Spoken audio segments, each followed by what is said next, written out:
Récemment, j'ai posé innocemment la question à plusieurs amis de quel a été leur temps de travail complet qu'ils ont réussi à faire ces dernières semaines, ces derniers mois. Et j'ai eu plusieurs réponses assez spéciales. D'abord, la première réponse que j'ai eue en général, c'était entre 2, 3, 4 et 5 heures. Pas plus. Pas une heure de plus, arriver à se concentrer sur une seule tâche à la fois. Et pourtant, si je vous disais qu'après cette vidéo, vous serez peut-être capable de travailler plus de 12 heures d'affilée en une journée, accomplir l'ensemble des tâches que vous avez eu besoin pour cette semaine entière et ressortir serein, prêt à pouvoir passer le reste de la semaine tranquille car vous avez une avance monstrueuse par rapport aux autres. Et aujourd'hui, on va pouvoir voir comment on arrive concrètement à atteindre 12 heures de travail par jour et y arriver facilement. Et je vais vous raconter comment j'y suis arrivé alors que je n'arrivais même pas à tenir plus de 2 heures par jour il y a de cela peu de temps. Pour aller plus loin, on va pouvoir utiliser le document suivant, document que j'ai écrit personnellement pour cette vidéo. Mais si vous ne le savez pas, il existe d'autres documents, d'autres textes où j'explique comment atteindre vos objectifs grâce à un nouveau projet que je vais sortir et qui ouvre le 1er août. Ce projet, c'est le Cercle. Le Cercle sera une communauté où vous pourrez me poser les questions en FAQ toutes les semaines et je répondrai à votre question. Avec ceci, vous aurez des outils pour traquer vos objectifs, vos projets et vous entourer de personnes qui ont les mêmes objectifs que vous. Et ce genre de documents, ou même des documents plus sensibles avec comment j'arrive à surperformer tous les jours, ou des documents plus internes sur mon vrai espace de travail ou avec beaucoup plus de détails sur ce genre de sujet, vous pouvez consulter en description le cercle et vous inscrire gratuitement si vous le souhaitez. Et si vous ne souhaitez pas directement payer, il n'y a pas de souci, vous pouvez simplement vous inscrire gratuitement sur le cercle et vous serez informé de sa sortie. C'est d'ailleurs, si vous souhaitez discuter avec moi ou simplement me poser d'autres questions ou des nouveaux sujets de vidéo, n'hésitez pas à consulter notre serveur Discord en description. Donc pour commencer ce texte, j'ai pris une citation d'Aristote, le plaisir dans le travail mais la perfection dans l'ouvrage. C'est une citation assez connue de lui et aujourd'hui on va pouvoir un peu voir pourquoi elle fait sens dans une vidéo sur pourquoi 12 heures de travail c'est pas si dur. Et pour ça, je vais d'abord un peu expliquer on va parler de quoi. Donc la discipline, le mauvais outil. Ici, ça va être surtout d'expliquer qu'en réalité, le concept de discipline de travail n'a pas vraiment de sens. Et qu'arriver à travailler 12 heures par jour n'est pas en vrai une question de discipline en elle-même, mais une question plus profonde sur qui vous êtes et aussi comment vous travaillez en général. Ensuite, parler de la fatigue, aussi du travail, de la vision du travail qui va être super important, le protocole d'une journée de 12 heures qui va nous permettre d'arriver à accomplir ce genre de tâches énormes. Et enfin, petite review comme d'habitude et les actions concrètes pour que vous aussi vous y arrivez. Il y a un truc que tu te promets sans doute chaque début de semaine et que tu n'arrives jamais à tenir. Alors regarde si tu te reconnais. Un dimanche soir, tu te dis que ça y est, cette semaine tu vas t'y remettre pour de bon, sérieux, discipliné, productif. Le lundi tu tiens, le mardi à peu près et le mercredi tu repousses, tu t'éparpilles et tu te retrouves à faire tout sauf ce que tu avais prévu, en te sentant coupable en prime. Et là, tu te dis ce que tout le monde se dit, que tu manques de discipline, que tu n'es pas assez motivé et qu'il faut que tu serres les dents. Et c'est exactement à ce moment-là que tout se joue, parce que ce diagnostic, il est faux. Et ça te coûte des années. Ici, on va parler de plusieurs sujets.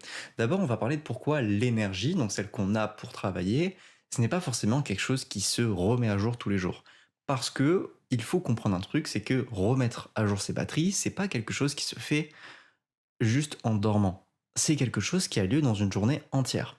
De quand vous allez commencer à travailler à quand vous allez dormir. Parce que votre temps de travail, le temps que vous passez à vous occuper, à vous stimuler à faire autre chose que du travail, c'est super important. Parce que c'est ça qui va définir si vous serez rempli d'énergie pour la journée ou si à l'inverse vous serez complètement crevé et que vous n'arriverez pas à performer. Le problème avec je manque de discipline, c'est que ça t'envoie te battre sur un terrain que tu as déjà perdu. La discipline, la volonté, c'est une réserve limitée. Elle se remplit la nuit, elle se vide dans la journée, à chaque décision, à chaque tentation, et te forcer à travailler, t'arracher à chaque tâche, la mâchoire serrée, c'est le moyen le plus sûr de faire un travail un enfer. Et donc de le fuir encore plus. Moi, il m'arrive de travailler 12 heures dans la même journée. Et si je devrais m'y forcer, je ne tiendrai pas 2 heures.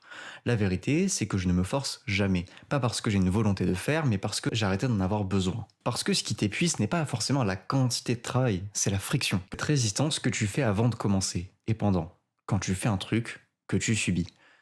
Ici, d'ailleurs, je vais pouvoir un peu caler une petite anecdote sur un de mes clients. Un ancien client à moi qui, pendant très longtemps, avait de gros problèmes au niveau du travail. C'est-à-dire que c'était quelqu'un qui était profondément discipliné, il avait une morning routine très calée, il arrivait à accomplir pas mal de choses, mais au fond, quand il venait de travailler sur ce qu'il devait travailler, ici son projet personnel, il n'y arrivait pas. Je lui ai demandé deux choses d'abord. Est-ce qu'il aime ce projet? Est-ce que c'est vraiment un projet qu'il apprécie profondément? Il a répondu que oui. Ensuite, je lui ai demandé qu'est-ce qu'il fait. Ici, il m'avait répondu, de ce que je me rappelle, que principalement, il faisait des tâches qu'il n'appréciait pas tant que ça, administratifs, etc. Et si vous avez déjà une entreprise, vous savez que ces tâches ne sont pas forcément une grande partie de plaisir. Et je lui ai demandé, mais c'est quoi toi la partie que t'aimes le plus? Il m'a dit, bah moi personnellement, naturellement, c'est la création. La création, c'est ce qui me fait plaisir, créer des choses, arriver à construire quelque chose qui vient de mes mains. Et je lui ai demandé c'est quand la dernière fois qu'il avait fait ça. Et c'était il y a plus de 2 semaines. 2 semaines à travailler sur un projet sans même travailler sur ce qu'il aime. Et c'est quelque chose qui naturellement l'a poussé à ne pas aimer ce qu'il fait. C'est tout à fait naturel. Que ce soit vous, moi ou n'importe qui, si vous travaillez sur quelque chose que vous n'appréciez pas, vous n'allez pas travailler bien, vous n'allez pas travailler longtemps, et c'est pour ça qu'en général, les matières en cours qu'on aime le moins sont aussi les matières à lesquelles on a les moins bonnes notes. C'est tout à fait naturel, et pour ça, prendre deux personnes qui abattent le même nombre d'heures, celle qui lutte contre chaque minute vidée, à plat, dégoûtée. Celle qui, dans son truc, finit la journée avec plus d'énergie qu'elle en avait le matin. Même durée, expérience opposée. La différence n'est pas le volume, c'est la friction.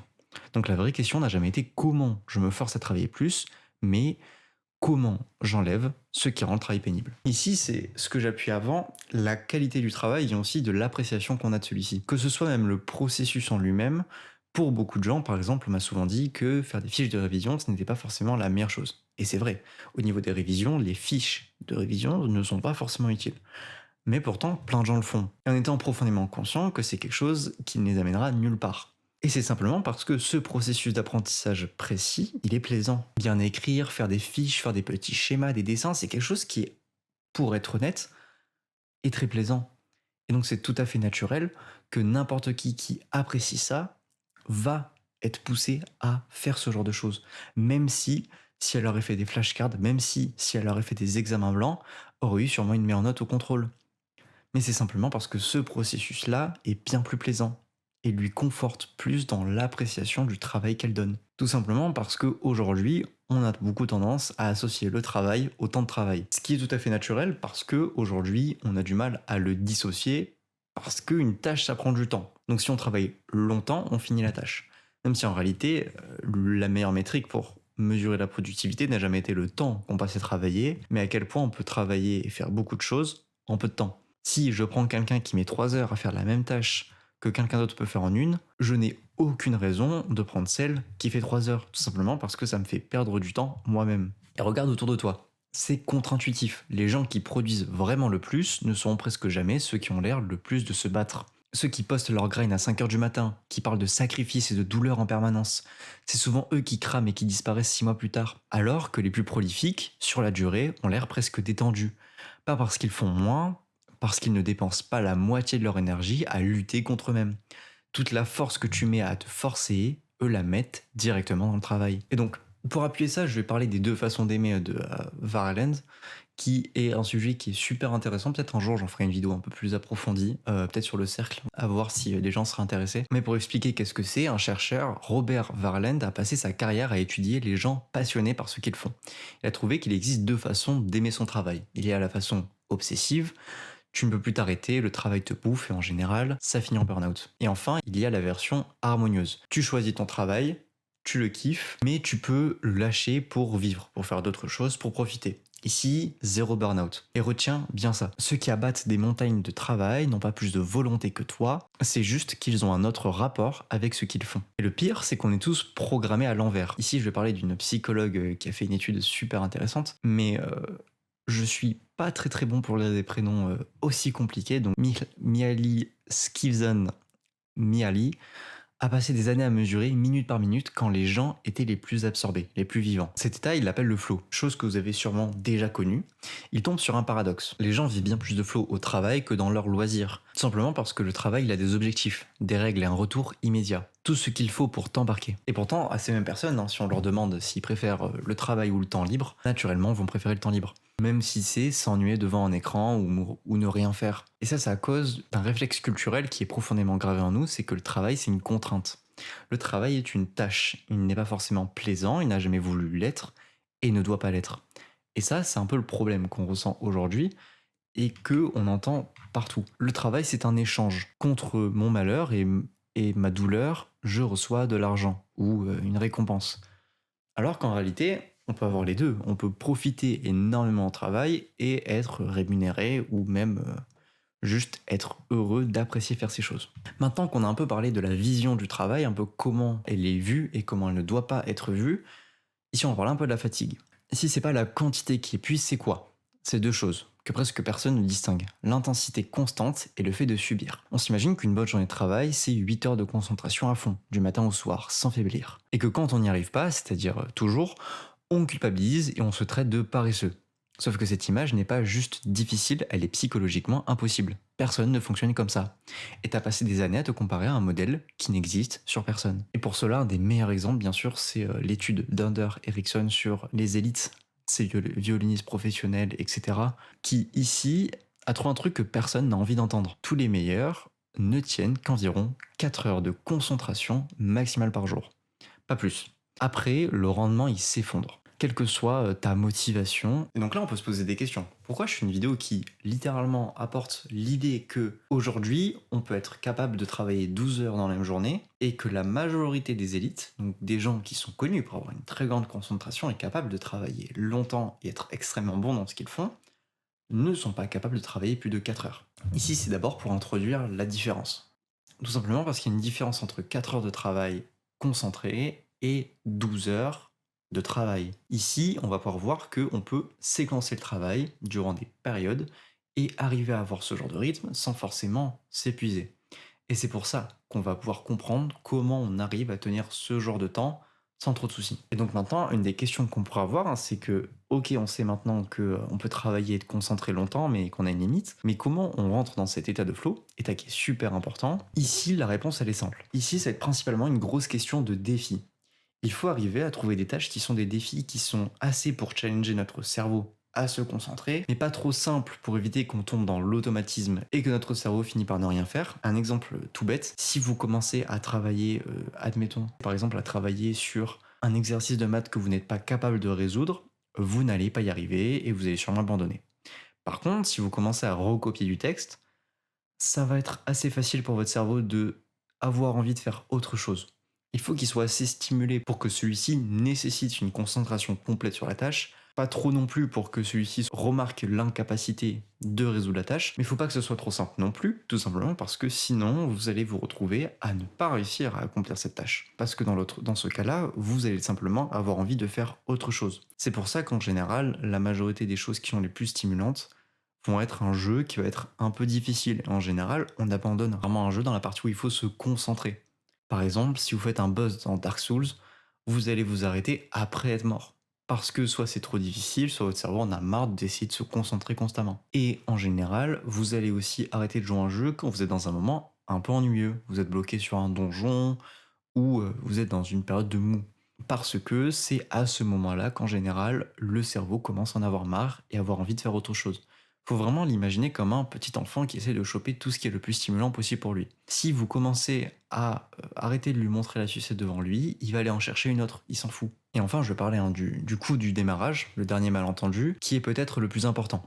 Le plus dur dans le travail, ce n'est presque jamais de travailler, c'est de commencer. Il y a un mur invisible juste avant de s'y mettre. Cette petite montagne d'énergie qu'il faut dépenser pour passer de rien à dedans, une fois que tu as passé le mur, ça roule. Souvent pendant des heures. Mais ce mur, ton cerveau le voit venir. Il veut surtout l'éviter. Et pour ça, j'ai un très bon exemple, c'est le tournage de ce genre de vidéo. C'est-à-dire que ce genre de tournage demande une certaine préparation et je sais que devant moi, ça va être 1 heure ou 2 heures où il va faire super chaud parce qu'il y a l'ordinateur qui va chauffer, le téléphone qui fume qui va chauffer, que je suis obligé de couper les ventilateurs, les fenêtres pour continuer à filmer et que je vais commencer à suer et avoir envie de tout simplement mourir. Et pourtant, je le fais quand même, malgré le fait que ça me demande un coup de démarrage fort. Et c'est assez dur. Mais avec une certaine préparation, on peut arriver, on va dire progressivement, à avoir un déclic très fort. Et c'est ce qu'on va continuer de parler. Si tu retiens une bascule mentale, tu n'as pas un problème de travail, tu as un problème de démarrage. Et un problème de démarrage, ça se règle avec un système. Et d'ailleurs ici, ce système, que je vais détailler plus tard, c'est personnellement le fait d'avoir un premier clic de démarrage qui est simple et efficace. Par exemple ici, ça va être de lancer l'audio de cette vidéo brancher le micro, lancer l'audio, ça prend 2 minutes, 1 minute maximum. Même si l'audio il lance et qu'il y a un énorme blanc, c'est pas grave, je synchroniserai après. À côté de ça, bien sûr, il faut que je lance le Notion, que je branche mon téléphone, que je mette les lumières, que je fasse tout le reste. Mais je sais que là c'est trop tard, j'ai cliqué, je suis obligé de continuer. Maintenant, on va parler du déclic. Longtemps, moi je voyais le travail comme une case à cocher, un truc à faire pour être en règle. Et forcément, c'était insupportable. Au point qu'à une époque, j'étais tout simplement incapable de tenir un cours. Ici, je vais parler du déclic, donc je vais pas forcément m'embêter à lire ce qui a marqué, tout simplement parce que c'est une expérience personnelle, mais durant un assez long moment de ma vie, j'ai vraiment commencé à décrocher complètement des cours. Je n'étais plus capable de suivre un cours et d'y être intéressé. C'est-à-dire que dès la rentrée du cours, je me forçais à me concentrer 2, 3, 4 minutes, et c'est tout. Et donc dans cette période où je n'étais pas forcément capable de retenir des cours, j'ai remarqué que le problème, c'était pas forcément que je n'arrivais pas à me concentrer sur le cours, mais c'était surtout que je ne voyais pas de sens à l'écouter. Et quand j'ai commencé à connecter ce que j'aimais faire avec les cours, ou essayer de trouver des objectifs, des défis qui m'apportent quelque chose, qui me permettent d'accomplir, j'ai réussi à comprendre le problème. Et j'ai réussi à aller de l'avant comme ça. Maintenant qu'on a un peu vu le fonctionnement de la fatigue, etc., on va pouvoir parler de la raison de pourquoi cette vidéo existe et de la vision du travail précise. Ici, personnellement, et la vision que je donne à mes clients, c'est la vision du travail comme un sport d'endurance. Voilà l'image qui a tout débloqué pour moi. Je veux que tu la gardes en tête pour tout le reste de la vidéo. Le travail, c'est un sport d'endurance. Et après que tu aies vu ça, plein de choses qui te paraissent comme des défauts deviennent des questions d'entraînement. Par exemple, tu n'es pas capable de te concentrer, c'est simplement que tu es un coureur qui n'a jamais appris à courir à cette allure. Et ça, ça se corrige. Et pour ça, je vais parler de l'erreur du système plat. Et c'est le système aujourd'hui qui définit quasiment toute notre société. Quasiment. C'est-à-dire qu'on a tendance à avoir des heures de travail très fixes tous les jours. À part bien sûr 2 jours pour se reposer. Et si pour dynamiser un peu tout ça, on essaie d'avoir des visions peut-être plus proches de la course à pied ou d'autres sports, où on a des périodes où on va courir longtemps, des périodes de travail de 12 heures, d'autres qui sont plus courtes mais intenses, comme des fractionnés, et d'autres des petites sorties pour juste récupérer, ou même des moments où on ne fait rien, on se repose, et dans ce cas-là, ce qu'on appelle aujourd'hui le week-end. Et ça, c'est un truc qui est super important, parce que quand tu t'entraînes à un marathon, tu ne cours pas pareil tous les jours, personne ne fait ça. Un coureur qui sort à la même intensité tous les jours, sans jamais varier, stagne et finit par détester courir. Et pourtant, c'est exactement ce qu'on essaie de faire avec le travail. La même dose, tous les jours, indéfiniment, en s'en voulant, les jours on n'y arrive pas. Le rythme est plat. Et c'est une des erreurs numéro 1. C'est ennuyeux, c'est répétitif, c'est le plus court chemin vers le dégoût. Et ton corps et ton cerveau ne sont pas faits pour le constant. Ils sont faits pour l'alternance. La métaphore avec la course, c'est qu'un bon coureur, il alterne. Certains jours du fractionné, des efforts courts et très intenses, à fond, sur une seule chose. Puis stop. D'autres jours, une sortie longue. Beaucoup de volume, mais à une allure tenable. Et ça, c'est exactement à quoi ressemble ma semaine. Il y a des journées où je travaille peu, mais à fond, sur une tâche précise que j'attaque, donc en général des blocs de 3 à 4 heures, comme un sprint. Il y a des journées de 12 heures qui sont un peu des sorties longues, où ici je vais toucher à plein de choses, en général plein de choses futiles, où je vais travailler progressivement. Et comme ça peut paraître un peu désorganisé d'avoir ces journées qui ressemblent un peu comme des vagues. Mais c'est super organisé à l'inverse. C'est juste des blocs d'intensité différents qui s'enchaînent et je sais toujours dans lequel je suis. Ça d'ailleurs, il y a la recherche qui l'a posé noir sur blanc. Jim Lowert et Tony Schwartz ont passé des années avec des athlètes de très haut niveau à chercher ce qui séparait les meilleurs des autres. Ce n'était pas le talent, ce n'était pas le nombre d'heures d'entraînement, c'était la capacité à gérer leur énergie, pas leur temps. À aussi entre l'effort maximal et la vraie récupération. La performance ne vient pas de pousser plus fort, plus longtemps, sans jamais s'arrêter. Elle vient du rythme. Tu dépenses, tu récupères, tu dépenses, tu récupères, etc. Une pile qui se recharge jamais ne tient pas plus longtemps, elle meurt juste. Et c'est ça en fait qu'il faut comprendre, c'est que je ne travaille pas 12 heures par jour tous les jours. Mes semaines respirent. Et c'est une des choses les plus belles, et si vous en avez un jour la chance, une des meilleures choses que vous pouvez espérer avoir. Pourquoi ? Parce que d'abord, ces journées sont remplies d'adrénaline, c'est des choses où vous êtes motivé d'y aller, vous avez envie de les faire. Parce que c'est tout simplement des événements de votre semaine. Vous savez que à ce moment-là, va falloir se préparer peut-être des petits plats, préparer un peu de café, et que ça va être une longue journée, mais que vous allez accomplir plein de choses. Ça, c'est ce qui me motive à accomplir ces choses. Et pourtant, plein de gens, encore aujourd'hui, ne le font pas. Et plein de gens continuent de travailler toujours le même temps. Sauf qu'aujourd'hui, personnellement, j'ai des tâches qui me demandent une grande concentration et d'autres qui sont bien mieux préférables si je me disperse. Par exemple, si je dois préparer la prochaine semaine de contenu, je pense qu'il est préférable que j'ai plein de petits blocs où je fais vidéo par vidéo. Et si là on parle de contenu long, il vaut mieux un bloc de 4 heures où je passe à tout écrire. Mais si on parle de contenu court, avoir 12 petits blocs où je fais des vidéos, ça sera super et ça m'ira largement. Ou si par exemple j'ai plein de petits bugs et petits fixes à faire, je préfère avoir une journée de 12 heures. Mais si au contraire j'ai un gros problème sur mon site internet, je préfère passer 3 heures concentré dessus pour être sûr de l'avoir réglé. C'est ça la différence, c'est que dans la vie, on a des tâches qui ne nous demandent pas le même niveau d'attention, la même qualité d'attention et le même temps requis. Il y a des tâches qui sont faciles mais qui demandent beaucoup de temps. Il y a des tâches qui sont difficiles et qui demandent peu de temps. Et ces choses se séparent. Et c'est mieux d'avoir des journées aérées comme ça, tout simplement parce que quand je fais un bloc de 4 heures une fois dans la journée, j'ai le reste de la journée où je peux faire ce que je souhaite. Je peux passer le reste de la journée à profiter. Et mon samedi dimanche, je ne fais rien.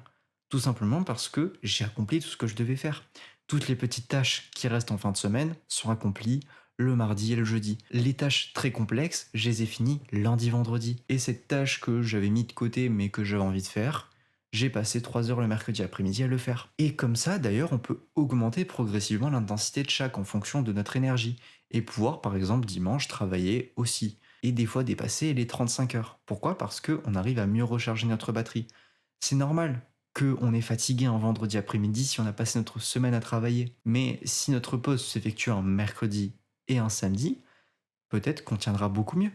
Tout simplement parce qu'on sera mieux capable de travailler sur long terme. Parce qu'on n'a fait qu'une seule pause, mais au bon endroit. Parce que au lieu d'avoir deux pauses collées, qui vont naturellement, une nous récupérer de l'énergie et deux nous en faire perdre, là, on va avoir deux pauses espacées qui sont logiques. On ne charge pas son téléphone 2 fois à 100% de batterie en espérant qu'il va tenir bien plus longtemps et monter à 200%. Ça ne marche pas comme ça. C'est la même chose pour nous. On peut stocker de l'énergie, mais à une capacité limitée. Maintenant qu'on a un peu compris tout ça, on va pouvoir un petit peu parler de ce protocole. Ici, ça a été assez compliqué à faire parce que j'ai toujours été quelqu'un qui faisait beaucoup au feeling. Et donc ici, j'ai essayé d'identifier toutes les choses qui définissent la manière dont je travaille pendant ces périodes de 12 heures. Donc, première chose, c'est commencer tôt. Un réveil autour de 6 heures, une routine ultra courte, un café, 3 étirements, je fais mon lit et je suis prêt. Pourquoi si tôt?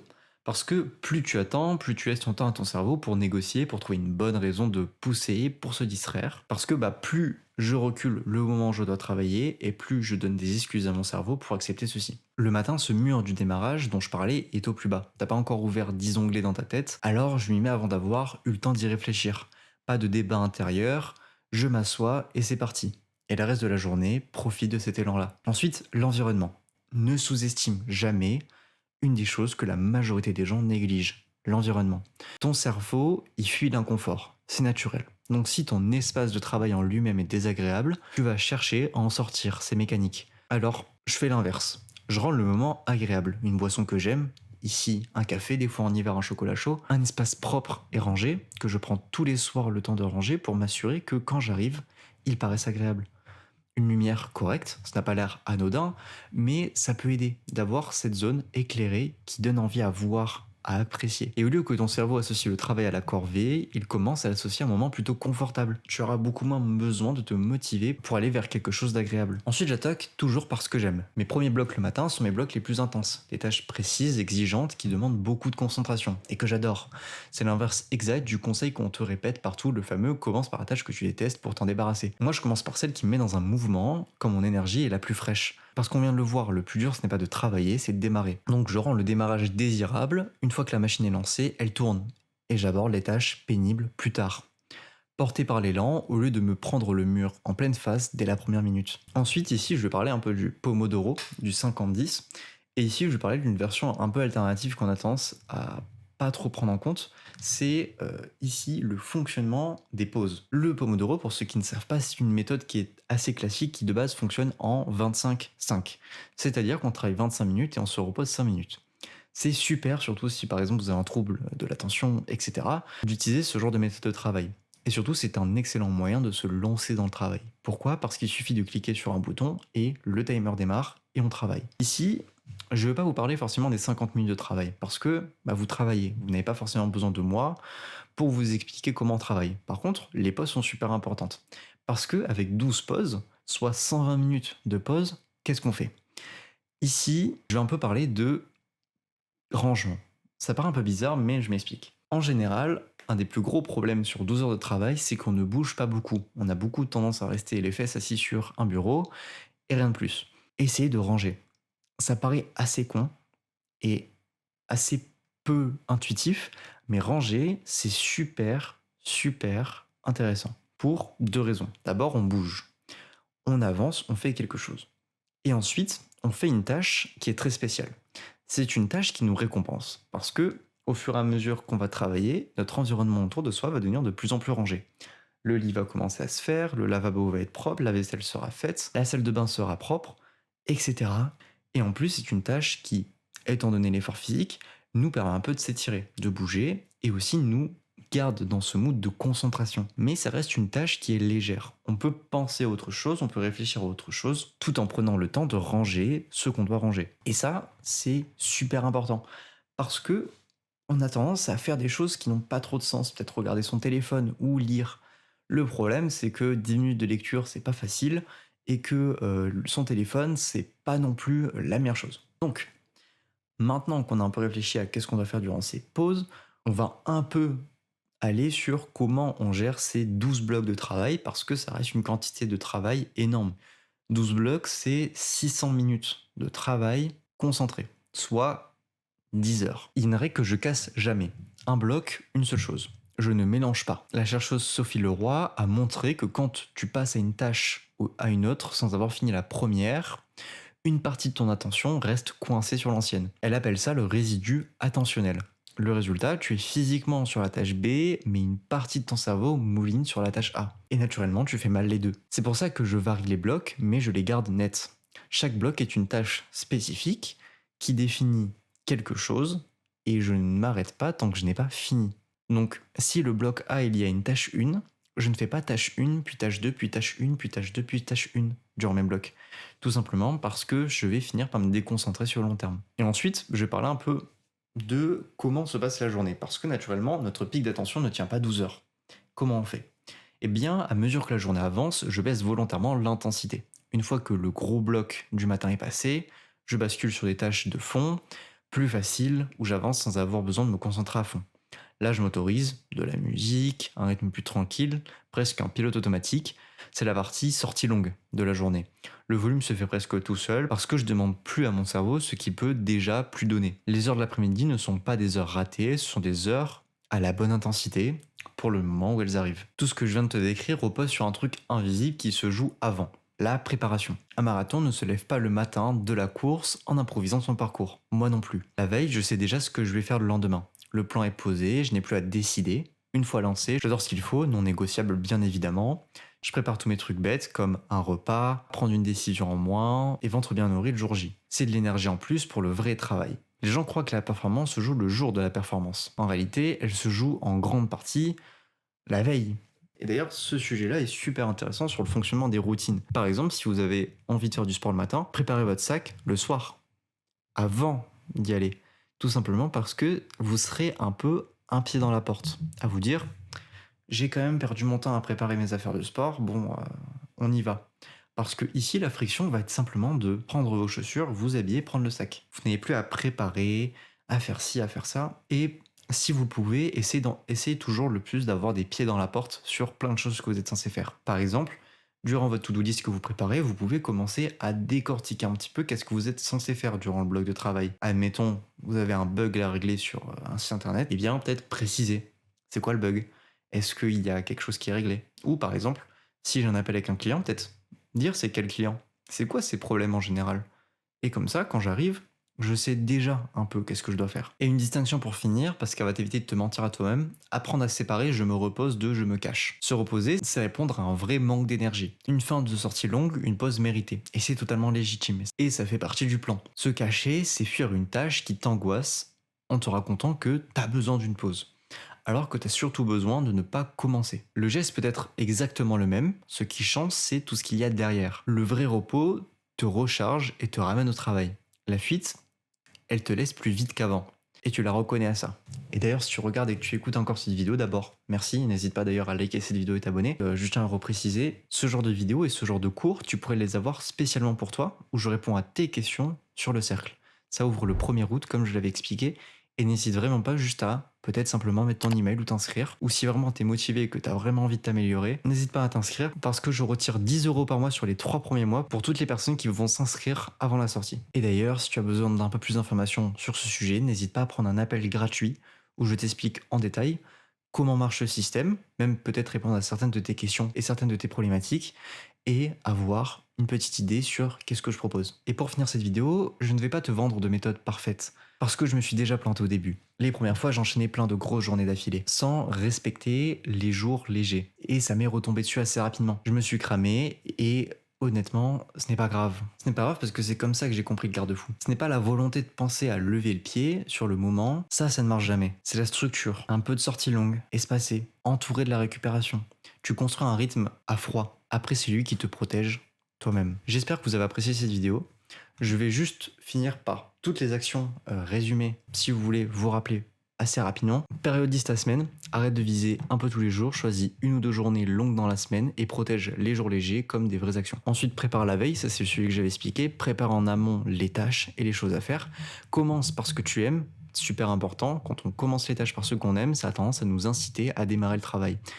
Changer le terrain, rends ton environnement agréable, que ce soit ton bureau, tu peux ajouter la boisson que tu aimes, des plantes ou juste même ranger ton bureau, ça incite un peu plus à travailler. Et ensuite, fais le test. Essaye de regarder les sessions de travail que tu as et demande-toi est-ce que tu apprécies ce que tu fais, comment tu pourrais l'améliorer, etc., etc. Des fois, simplement, passer de faire que la théorie en mathématiques à passer l'application, ça challenge ton cerveau et ça te fait plaisir. Et enfin, pour rappeler, je ne travaille pas 12 heures parce que je suis plus discipliné que toi, je travaille 12 heures parce que j'ai arrêté de lutter avec le travail. Tu n'as pas de problème de discipline, tu as un problème de friction, de rythme. Règle ces deux-là, et 12 heures deviennent faciles. Pas parce que tu pousses fort, mais parce que tu pousses plus contre toi-même. C'est ça le fond, le plaisir du travail dont parlait Aristote. Le jour où tu cesses de le subir, il cesse de le coûter.